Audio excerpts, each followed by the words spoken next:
Hello everyone, welcome to my new shorts. কেমন আছো তোমরা সবাই? বেশ শীত তো পড়েই গেল হালকা হালকা। আর কিছুদিন পর থেকে আমাদের গপু আর লাডলিরা শীতের পোশাক পরবে, তাই আজকে নিয়ে চলে এসেছি গপু আর লাডলির জন্য পঞ্চু। আগে আমি পঞ্চু বানাতাম, কিন্তু সেগুলোতে ক্যাপগুলো সেপারেট থাকতো, সক্স তো আর সেপারেটই থাকে।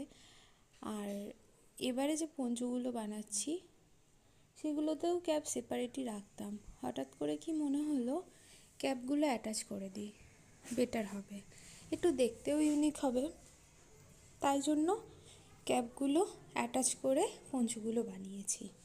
দু রকম ডিজাইনের আছে, দেখো, সব ডিজাইনের পেয়ে যাবে। আর এই যেগুলো বানিয়েছি এগুলো হচ্ছে একটা 6-7, যেটা গ্রিন আর ব্লু কালারের আছে সেটা হচ্ছে 6-7 নম্বরের। আর যেটা আছে লাইট পিঙ্ক ডিপ পিঙ্ক সেটা হচ্ছে 10-12 নম্বর সাইজের। এগুলো তোমরা যেরকম সাইজ বলবে সেই রকম সাইজেরই পেয়ে যাবে। দেখো, দেখে বলো কেমন হয়েছে, আর পছন্দ হলে অবশ্যই অর্ডার করো। আমি অল ইন্ডিয়া কুরিয়ার করে থাকি, এছাড়াও কাস্টমাইজ করে দিই। যদি পছন্দ হয় চ্যানেলটাকে সাবস্ক্রাইব করো, লাইক কমেন্ট করো। টাটা।